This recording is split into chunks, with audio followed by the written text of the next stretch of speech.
que después hay que contestar. Bueno, buenos días a todos, gracias por estar aquí.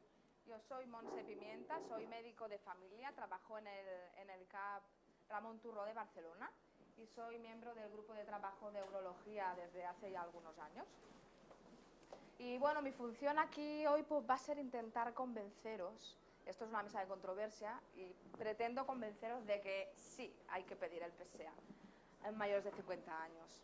Luego ya veremos, Leandro, lo que me contradice, ¿eh? Pues, para entrar un poco en materia, lo que sí os quiero contar es que realmente el estudio de los programas de cribado en el cáncer de próstata es un tema súper controvertido y es uno de los más polémicos en la actualidad. Así es que sociedades de urología, médicos de familia, gestores, pues no nos acabamos de poner de acuerdo bien en cuáles serían las recomendaciones del cribado. Lo cual nos genera un cierto desconcierto entre los médicos de familia. La verdad es que somos la primera línea de abordaje del sistema sanitario y es un tema que no nos queda demasiado claro. Y eso, por otro lado, genera cierta confusión entre la población. La gente recibe los inputs de los medios de comunicación. Vaya usted al médico, mírese si tiene síntomas de próstata, y total, una vez al año, meter el dedito. Vaya usted y mírese. Luego vienen a lo mejor a la primaria y le pedimos el PSA o no se lo pedimos, o luego los mandamos al urólogo y el urólogo va y se lo pide. En fin, que el tema controvertido pues es un rato, es interesante. Pero bien, ¿qué dicen los expertos sobre este tema del cribado en el cáncer de próstata? Mirar, cuando allá en el mes de agosto Leandro y yo hablamos sobre cómo organizar un poco esta mesa, pues él me dijo, mira, Montse, si no te sabe mal, yo preferiría defender el no al cribado. Digo, vale, pues ya estás vendida. ¿Por qué? Fijaos lo que dice la evidencia científica. Documento PAPS del 2016. La determinación del PSA no debe de recomendarse como prueba de cribado de cáncer de próstata en población asintomática de riesgo medio. Hacen mucho hincapié además en que la solicitud requiere que sea una decisión compartida, un consenso entre el médico de referencia y el paciente. La USA Preventive Service Task, estos son un grupo de expertos de primaria que en Estados Unidos tiene mucha potencia. Ellos hablan más de que sea también una decisión al final consensuada y que solo lo pidamos si realmente el paciente expresa el deseo de hacérselo. La Asociación Española contra el Cáncer 2017, este mismo año. Ellos ya hablan de un tema que veréis que es muy importante y en el que se basa prácticamente toda la evidencia para no aconsejar el cribado, y es el tema de la mortalidad. Ellos dicen que los estudios realizados hasta ahora sobre el impacto del screening en la mortalidad no han mostrado una disminución de esta y por lo cual no estaría indicado el cribado de forma generalizada. Pero por suerte no todos los documentos científicos son tan taxativos. Tenemos la Sociedad Europea de Urología, que a continuación en este cuadro os detalla las recomendaciones que emiten en su guía del 2017.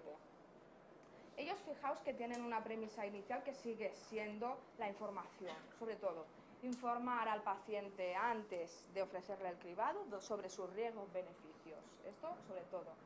Y ellos recomiendan ofrecer el cribado con determinación de PSA en grupos de elevado riesgo de tener cáncer de próstata, con un nivel de evidencia 2B y un grado de recomendación A. Definen estos grupos como los que veis aquí: hombres de más de 50 años, hombres de más de 45 con historia familiar de cáncer prostático, afroamericanos de más de 45, hombres que a los 40 años se les haya detectado un PSA por encima de 1 y hombres que a los 60 años se les haya detectado un PSA por encima de 2. Luego, ¿qué periodicidad se tiene que establecer para seguir determinándoles el PSA?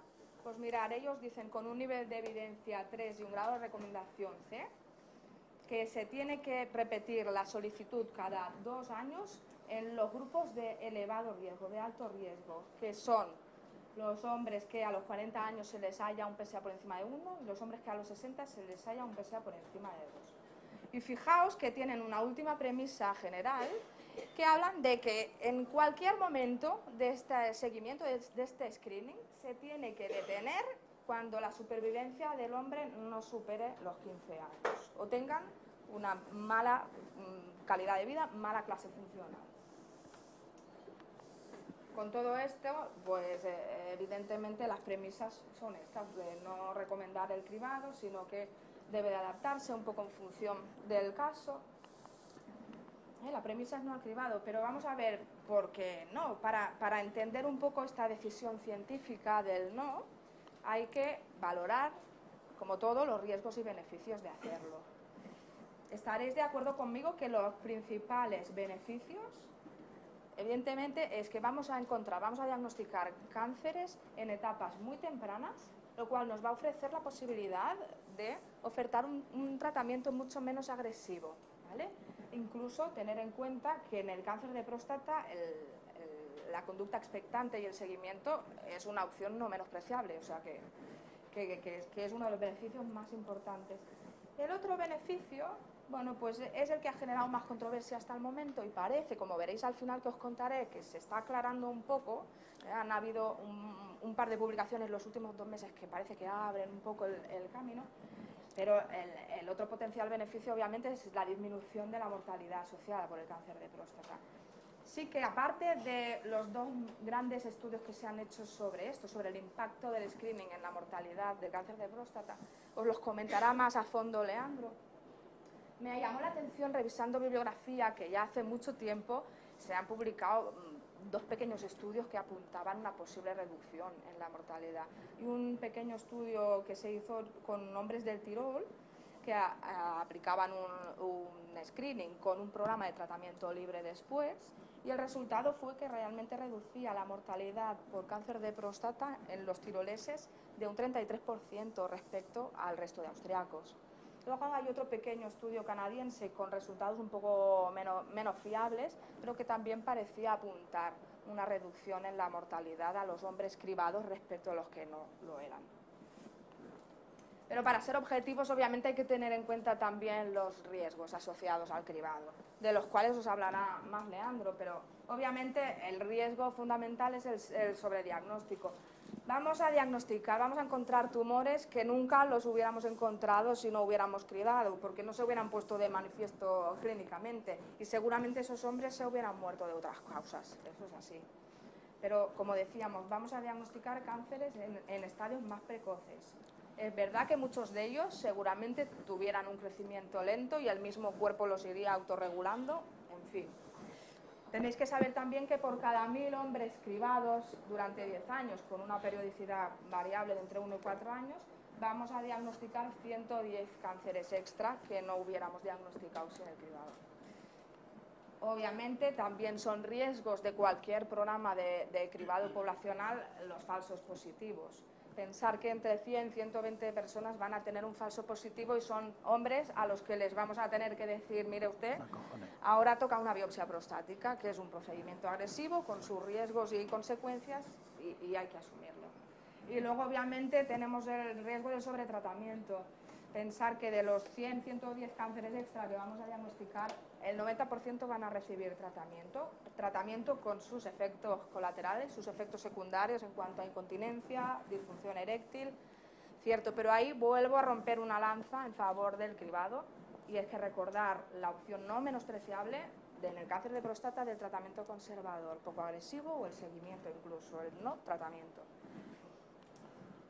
Y esta diapositiva solamente es una forma más visual y didáctica de resumir todos estos riesgos y beneficios de una, ¿no? Yo a la muerte que evitamos o retrasamos y a la hipótesis de la reducción de la mortalidad, sobre todo resaltaría como beneficio el tema del diagnóstico precoz, fundamental en estadios precoces, ¿vale? Que te abre pues, un abanico de posibilidades y un pronóstico favorable. Y los riesgos, lo que hemos estado comentando, sobre diagnóstico, sobre tratamiento, sobre todo, y los efectos asociados a los tratamientos.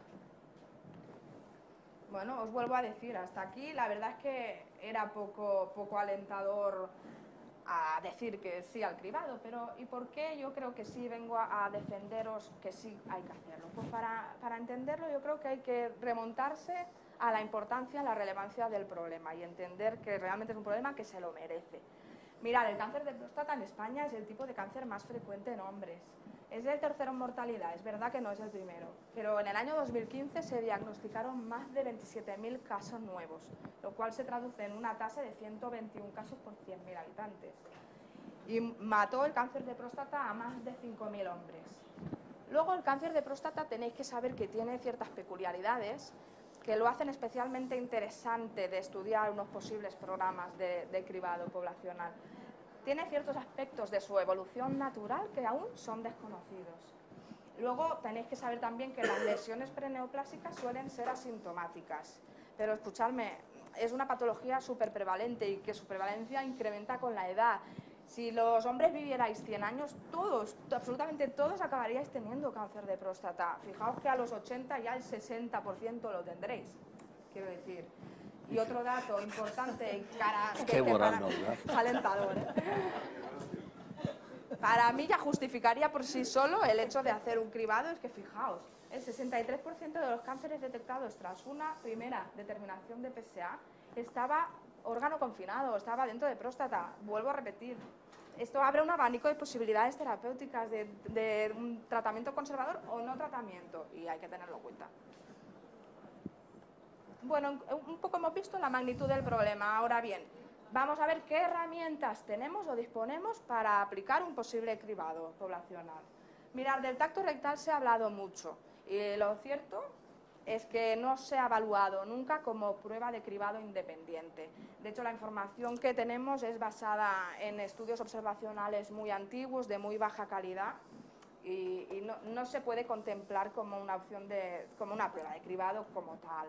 Fijaos que tiene muchas limitaciones, tiene un escaso valor predictivo positivo. Y es verdad que pese a sus limitaciones, hombre, pues es una prueba baratita, más o menos inocua. Lo que sí tenéis que saber que es muy dependiente del examinador, de la persona que lo haga. Sigo con las limitaciones, ¿no? Todos estos datos, lo único que os han de abocar es a tenerle en cuenta el tacto rectal como un parámetro únicamente complementario a la determinación del PSA en el cribado. Y quedaros con la idea de que sí, el tacto rectal forma parte de la exploración física completa, de la evaluación integral del hombre, y no más papel en el cribado. Ahora sí, la determinación del PSA. No entraré en términos bioquímicos, yo creo que Leandro os explica algo más y ya tengo prisa, pero sí que quedaos con la idea, claro, el PSA es una determinación objetiva, es sencilla, es fácilmente reproducible, no es invasiva y es barata, que esto nos interesa mucho ahora con el tema de la gestión. Vuelvo a decir, nos permite detectar tumores en fases tempranas.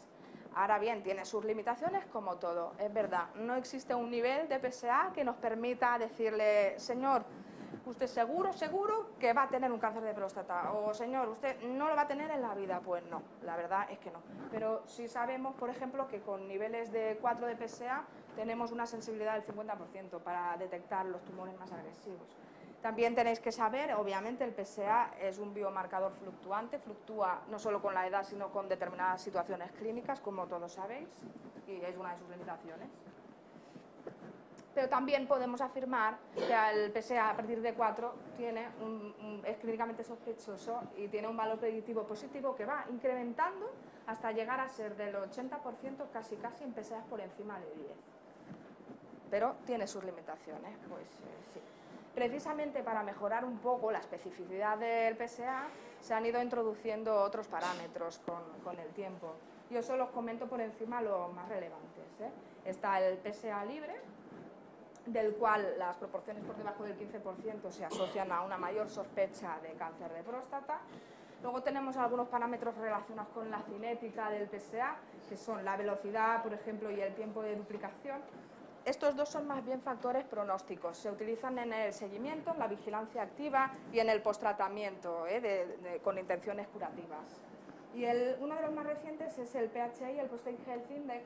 Esto es una fórmula matemática que sintetiza el PSA libre y la isoforma del ProPSA.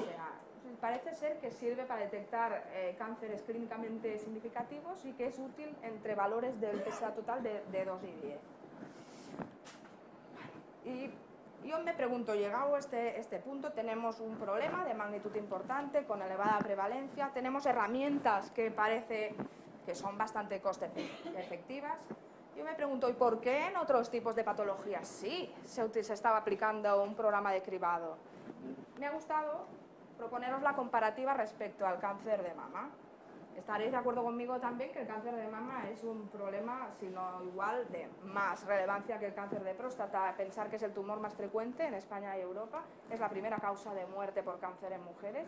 Y en el año 2015 se diagnosticaron más de 25.000 casos nuevos, causando la muerte de más de 6.000 mujeres. Tiene una mortalidad algo más alta que el cáncer de próstata, esto sí. El cáncer de mama tiene un programa de cribado muy sistematizado y establecido que se aplica en población femenina sana con la realización de mamografías periódicas. Y quiero que sepáis que este cribado con mamografía, esta técnica, se ha asociado al aumento de la incidencia del cáncer de mama. Tanto es así que algunos estudios muestran incluso un aumento en la incidencia de los cánceres más agresivos, y este aumento se relaciona claramente con el uso de la mamografía.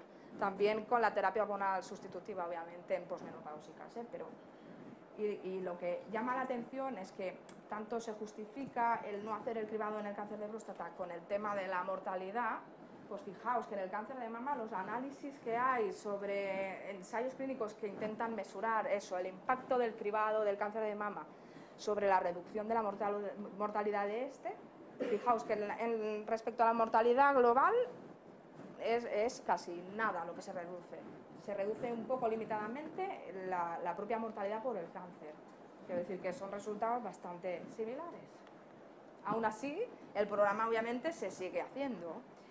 Datos también interesantes. Fijaos, el número necesario de mujeres a cribar para evitar o retrasar una muerte por cáncer de mama es de 1.900 mujeres de 40 a 50 años y de 1.300 de 50 a 60. Se ha estudiado si se obtendría algún beneficio en cuanto a la mortalidad si se incrementase la periodicidad de la mamografía a un año, pero no se han obtenido cambios significativos, así que se sigue haciendo cada 2 años. Además se incrementa mucho el coste. Obviamente tiene perjuicios el cribado, como todos. Sí, tenemos falsos positivos, tenemos sobrediagnósticos, falsos negativos, el dolor asociado a la prueba, la ansiedad generada por el proceso, y aún así se sigue haciendo el programa de cribado. De hecho, hay un estudio que muestra que tras 10 años de cribado, el 24% de las mujeres deberá someterse a una biopsia debido al hallazgo patológico de la mamografía. Y aún así, insisto, se sigue haciendo el programa. Tiene una tasa de sobrediagnóstico del 22% y además tiene un hándicap muy grave el cribado con mamografía, y es que no nos es posible identificar cuáles de las lesiones que se ven por la mamografía van a desarrollar una patología realmente significativa y cuáles no, de modo que todo es tratado. La sensibilidad está en torno al 70-90% y hay otro hándicap súper importante, y es que muchos de los cánceres que no vamos a detectar con la mamografía son precisamente los más agresivos.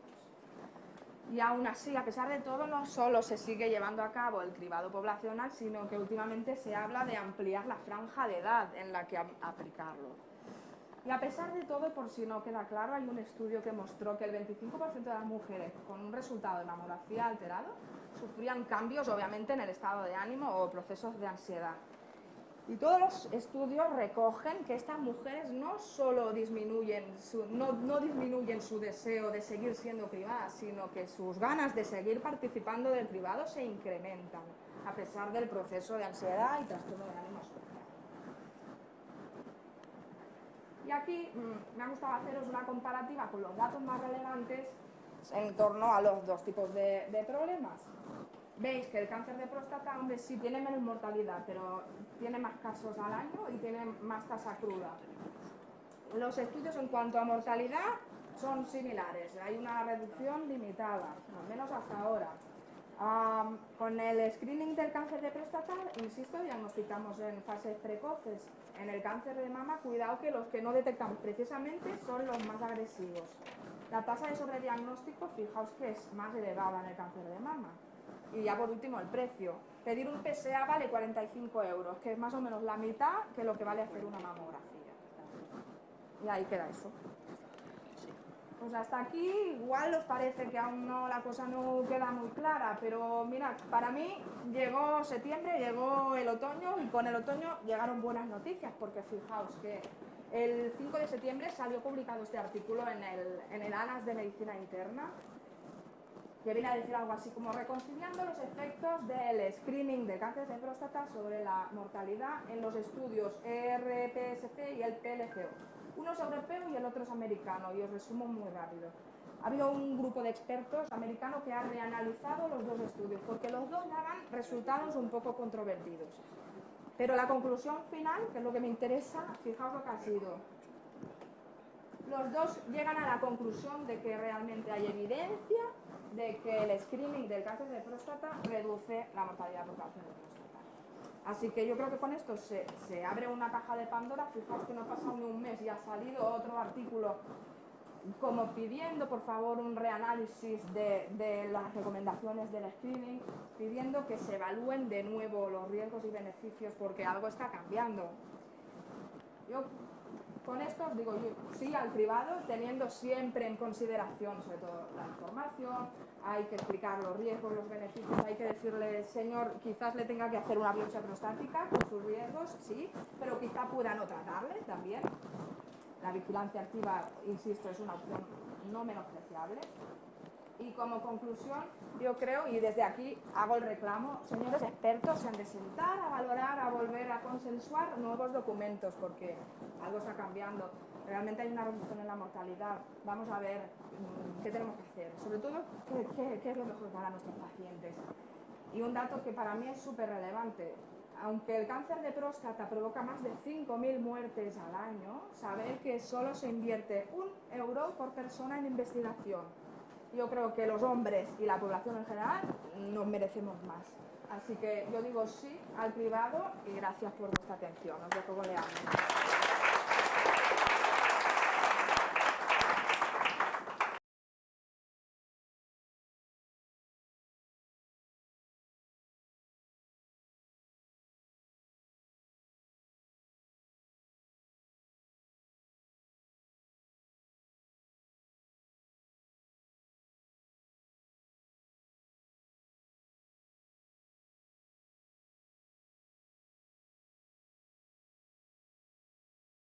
Un poquito de prisa, ya que muchos de los puntos los ha tocado ya mi compañera. Y creo que lo suyo será al final la discusión, que es lo más provechoso. Vamos a ver, yo, ante esta pregunta, bueno, soy médico de familia y estoy ahora mismo en Zafra 1 como médico ahí, ¿eh? Entonces, vamos a ver, lo primero es cuando la pregunta que nos presentan es si se le hace por encima de 50. A todos los varones con más de 50 años se le hace el PSA. Al fin y al cabo estamos hablando de hacérselo a toda la población, sana y enferma, ¿eh? Por lo tanto, hablamos de cribado. Según la Real Academia, cribado es realizar un examen médico a un conjunto de personas para detectar una determinada enfermedad y descartar otras. Hay dos conceptos que siempre nos liamos un poco, son cribado poblacional y diagnóstico precoz. El cribado poblacional se hace sobre poblaciones sanas, mayoritariamente sanas. Sin embargo, el diagnóstico precoz se hace solamente sobre individuos que tengan riesgos. Eso es muy importante, porque yo, por ejemplo, sí soy partidario de que se realice el PSA a los mayores de 50 años, siempre que sea en base al diagnóstico precoz, es decir, pacientes que tienen un riesgo o yo sospecho un riesgo. Me parece perfecto, como son todos los pacientes. Sin embargo, en cribado poblacional voy a intentar explicar por qué no debería hacerse. Para realizar un cribado hay que tener en cuenta una serie de características de la patología que queremos cribar. Una de ellas sería la de la enfermedad. Bueno, pues la enfermedad debe ser una enfermedad con una prevalencia elevada, evidentemente. Si son 4 casos de prevalencia, pues difícilmente vas a poder hacer un control y un cribado y detectarlo. También debe tener un periodo presintomático para poder tener interés. Si aparece el síntoma ya está diagnosticado. Y por último, que haya un tratamiento efectivo. En este caso, pues bueno, esta enfermedad sí lo presenta, perdón. Aquí veis en esta tabla, que es una tabla donde viene, que se ve mal, donde vienen las diferentes zonas del mundo, y esto es el nivel o la frecuencia de prevalencia de cáncer, tanto indistintamente por sexo, hay tanto hombre como mujer, en el mundo. Veis que aquí en ciertas zonas, como Norteamérica pues, y el Caribe, pues existe la primera de todas ellas, el cáncer de próstata. En los demás, si veis aquí la zona, que está entre 2, 3 y cuarta nivel de prevalencia tumoral, ¿eh?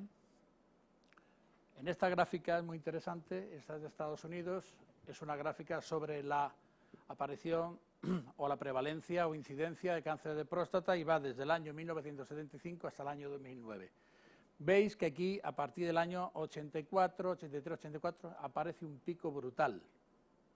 Un pico que a partir del año 92, 93 empieza a bajar, bajar, bajar y ya casi está a niveles como cuando inició.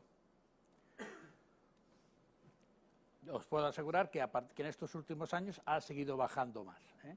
Eso en Estados Unidos. Por ejemplo, la Unión Soviética es al revés, ha ido subiendo a partir de estos años, a partir del año 2000, 1990 y tanto, 2000, ha ido subiendo más en algunos otros países.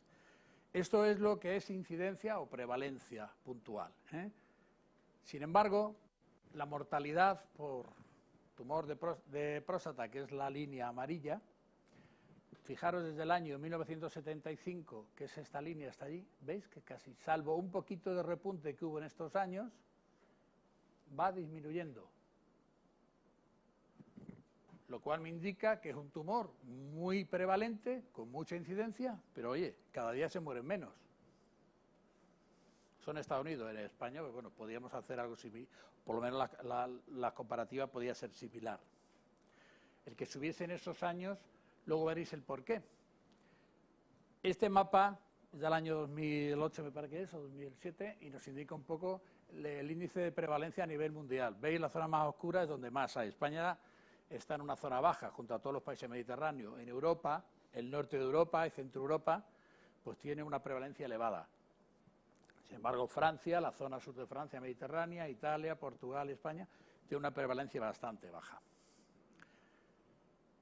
La causa de muerte o más o menos muerte, bueno, aquí podemos relacionarla porque el sistema sanitario es mejor o peor. Aquí veis una comparativa que en el cáncer de próstata, lo que son la supervivencia en España y Europa, veis que es muy similar. O sea, que el problema, la situación o el método sanitario, la aplicación de terapéutica no varía mucho. Por lo tanto, por eso, a eso no se debe. Esta estimación que hizo, este cálculo hizo Granado, de la orden es muy esquemático y yo siempre lo utilizo.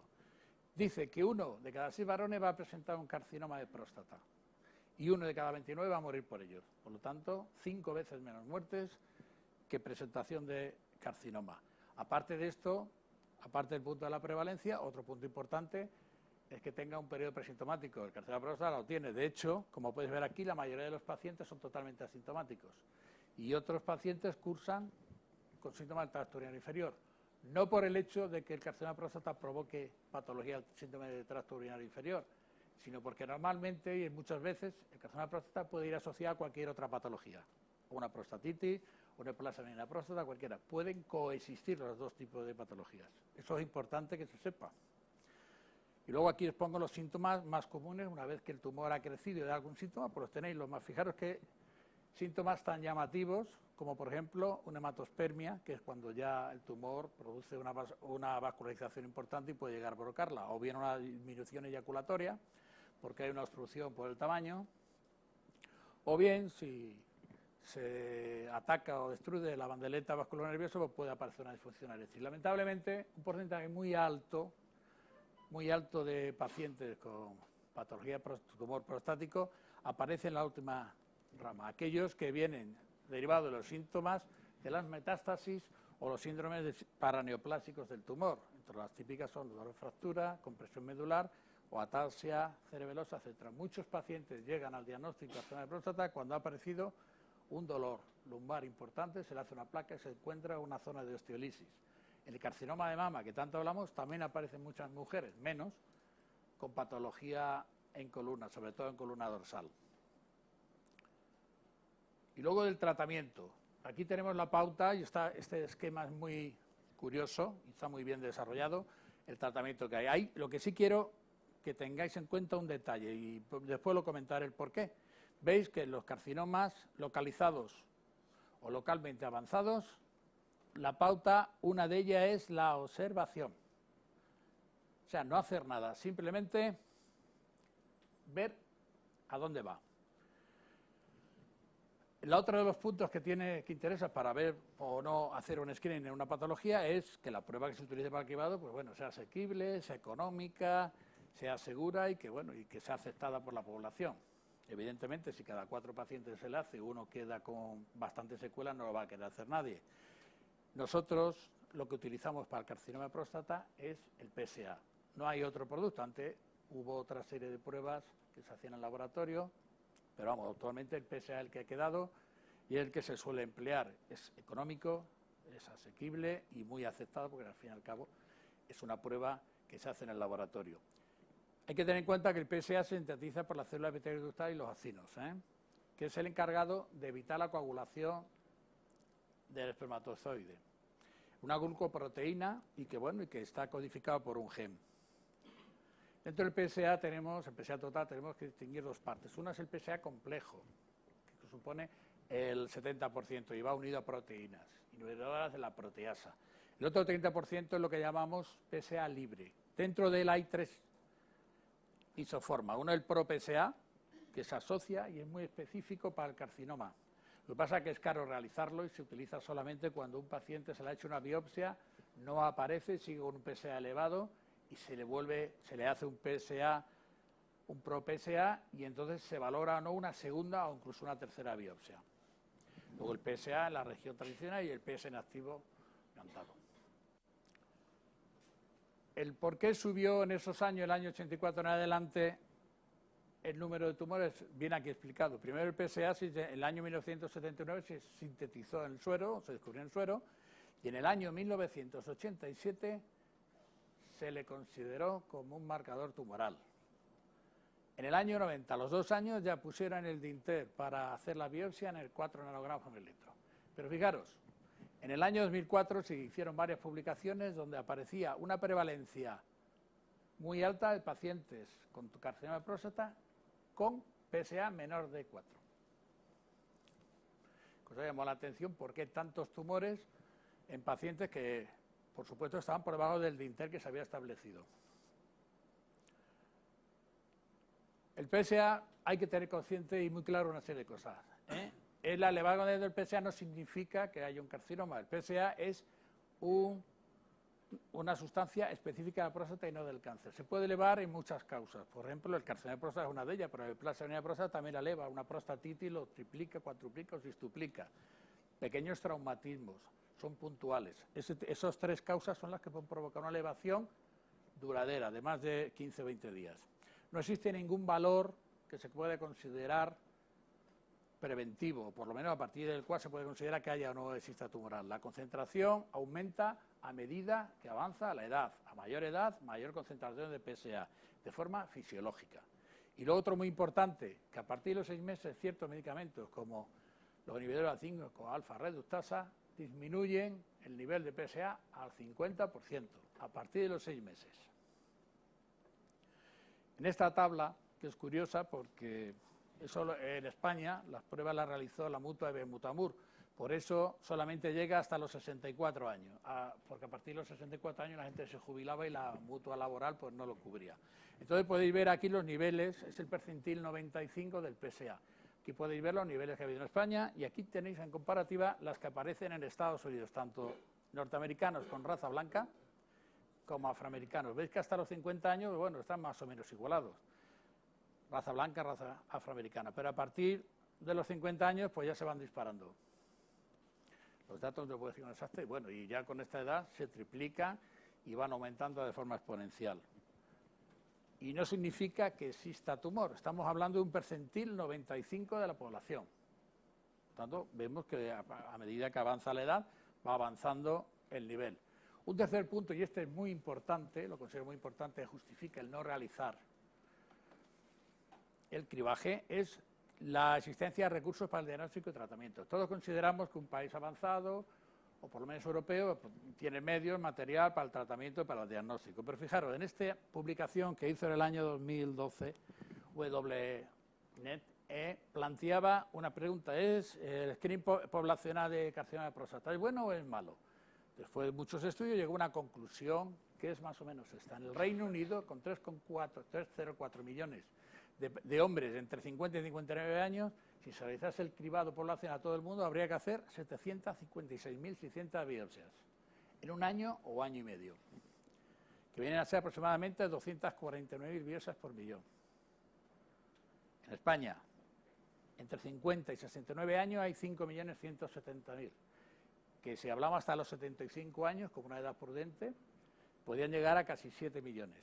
Y estamos hablando entre 1.240.000 o 1.500.000 biopsias cada año, año y medio. Eso supone de 5 a 7.000 biopsias diarias. ¿Sabéis los recursos que puede llevar eso? Un urólogo te puede hacer, corriendo como un desesperado, 8 o 10 biopsias al día. Imaginaos la cantidad de gente que tenía que ser exclusivamente dedicado a hacer la biopsia de despistaje.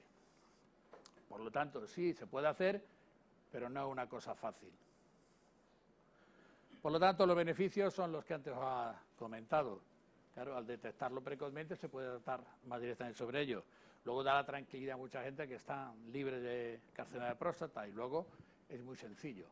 Pero bueno, ahora aparecen las complicaciones sobre estos beneficios. Hubo 2 estudios que se realizaron entre el año 2010 y 2011, fue el norteamericano, el PLCO, son las iniciales de los tumores que se evaluaron, próstata, pulmón, colon y ovario. En la rama que nos interesa, la rama de próstata, y luego un estudio suizo sobre el carcinoma de próstata, un estudio randomizado europeo, que es el SRSPC, donde intervinieron 8 países, incluido España. Vamos un poquito con más detalle.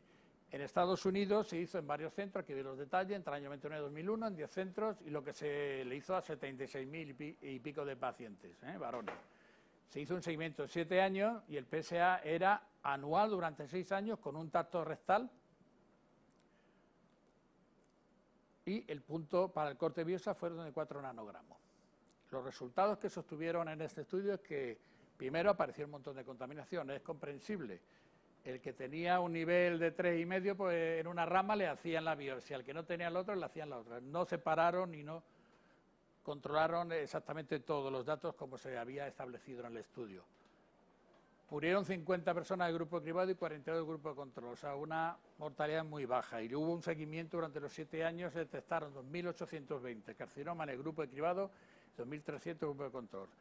Resumiendo, es que no se detectaron diferencias de mortalidad entre un grupo y el otro, tanto carcinoma, mortalidad por el carcinoma como mortalidad general.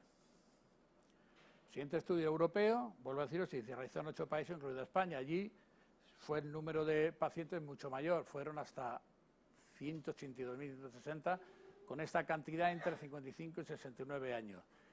El seguimiento fue a 9 años y lo que se hacía era un PSA cada 4 años, siendo una media aproximada de 2,3, 2,1 lo que se hizo a cada sujeto.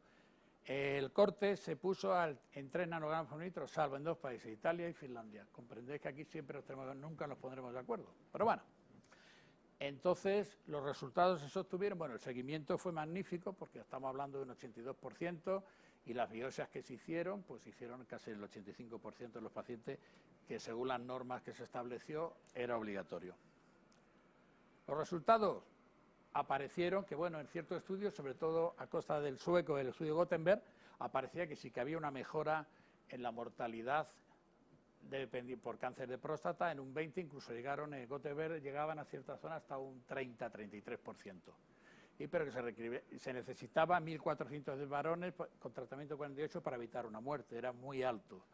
Y luego el PSA por M3 daba un 76% de falsos positivos, muchos. Y hubo un sobrediagnóstico, el 50%, y se estableció la necesidad de controlar que había beneficio o riesgo sobre el cribado. En España, el seguimiento que se hizo fue durante 15 años y se publicó en el año 2012, me parece que fueron, en 2014 se publicaron los resultados tras 15 años de seguimiento. Bueno, por los resultados, España no confirmaba que hubiese ningún tipo de diferencia.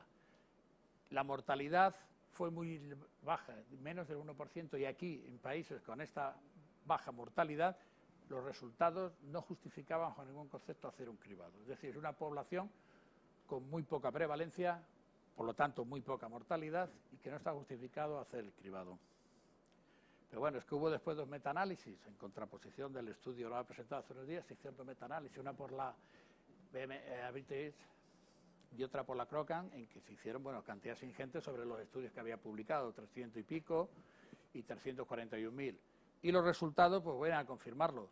Se testaron más carcinomas en estadios más precoces, eso sí es verdad, se generó un porcentaje, más del 50% de sobrediagnóstico y no hubo modificación ninguna, ni mortalidad carciodependiente, ni mortalidad global. Por lo tanto, creo que con estas causas no justifican hacer el cribado. Cuando hablamos de los tumores en estadios más precoces, cuando lo hacemos a un paciente, se hace el anatomopatólogo, el Gleason, nos da esos resultados. Sabéis que el Gleason se toman 2 muestras, se analizan y se puntúan de 1 a 5 sobre una diferenciación. Se juntan las dos y sale una suma. De 2 a 4 se considera de buen pronóstico, entre 5 y 7 un pronóstico intermedio, ya os veremos, y de 8 a 10 de muy mal pronóstico. Esos son los avanzados y los que normalmente van a provocar la muerte. Aquí veis una tabla que es bastante interesante, donde viene el nivel de PSA, el riesgo de carcinoma de cualquier tipo y el riesgo del cáncer sea con un Gleason superior a 7, es decir, de alto riesgo. Veis incluso con niveles entre 0 y 0,5 hay un bajo, pero hay, y también hay para que suban por encima, con tumores de Gleason 7 también elevado. Imaginaros con, por ejemplo, niveles de 2 o 3, hay un 23%, 24% casi de que haya un tumor de cualquier tipo prostático o cualquier hecho, pero es que hay casi un 5%, un 4 o un 5% de que ese tumor sea muy violento, por lo menos de... Aquí tenéis, según el tipo de Gleason, la pervivencia a los 15 años, aproximadamente el riesgo de mortalidad o que puede aparecer. Veis que entre 2 y 4, Gleason entre 2 y 4, hay un riesgo bajo, hasta 6 y un 30, pero es que a partir del 7 ya se va a 42, y entre 8 y 10 puede llegar al 87%. Muerte antes de 15 años. La biopsia, que al fin y al cabo, si nos planteamos cuando hacemos un despistaje de PSA en la población, lo que llevamos a la gente a ver a quién le hacemos biopsia y a quién no, porque el diagnóstico tiene que ser con biopsia. La biopsia ya sea con 6 sextantes, hasta con 20 sextantes, pues imaginaros, pillar que haya un tumor es bastante complicado y muchas veces no se queda en una sola biopsia, hay que hacer una segunda o una tercera. La biopsia, que es fácil de hacer, es sencilla, puede presentar complicaciones. Aquí tenéis las complicaciones más habituales. En una primera biopsia pues puede aparecer estos índices. Fijaros al final como hay un 0,3 que requiere ingreso. A medida que se van haciendo más biopsias, esos porcentajes van aumentando. Por lo tanto, hay un riesgo importante de que surjan complicaciones al realizar biopsias. Las limitaciones que hay son las que antes hemos hablado. Puede haber una falsa tranquilidad, ya que muchas veces aparecen falsos negativos y entonces el tumor, cuando damos cuenta, está bastante más avanzado.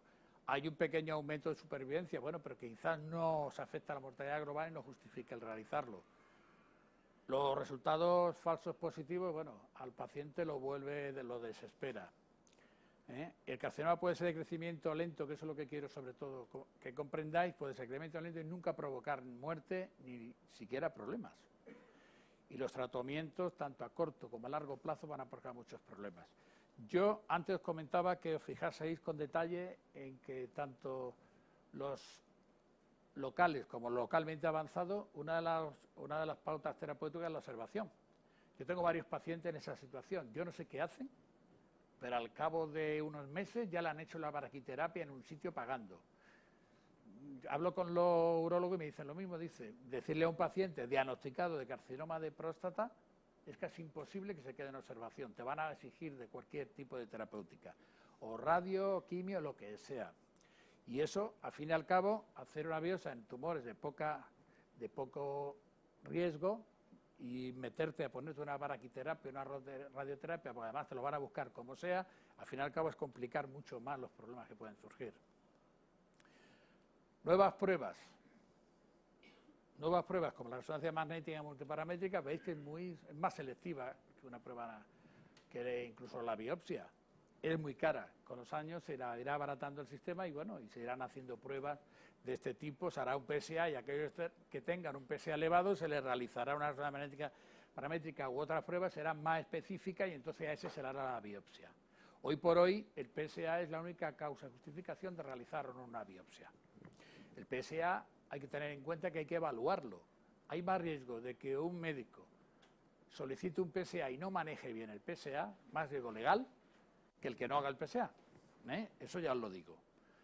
Con los años se irán mejorando y abaratando ciertas técnicas. Entonces llegará un momento en que aquellos pacientes con un PSA realizado, que esté en unos niveles y se sospeche, podamos realizar una segunda prueba y seamos más específicos y solamente le hagamos la biopsia a aquellas personas que realmente pueden tener ese riesgo. Pero hasta entonces, personalmente, no creo que se deba hacer cribado poblacional. Pero siempre hay que hacer el diagnóstico precoz en todo paciente del que sospechemos, incluido 50 años que van a tu consulta, puedes valorarlo como hacérselo, pero paciente individualmente, no a colectivo poblacional. Por lo tanto, para resumir, considero que el cribado poblacional del cáncer de próstata tiene limitaciones. Los datos de diferentes estudios indican que se modifica muy ligeramente la mortalidad cáncer dependiente, sin modificarse la mortalidad global.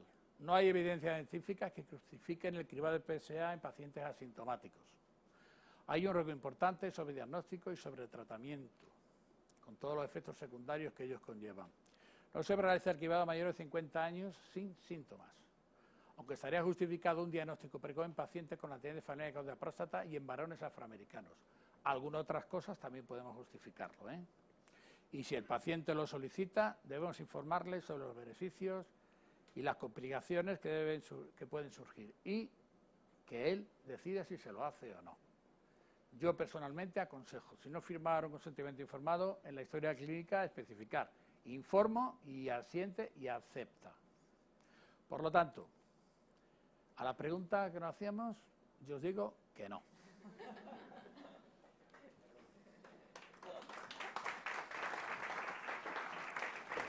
Y ahora, que creo lo más interesante, preguntar.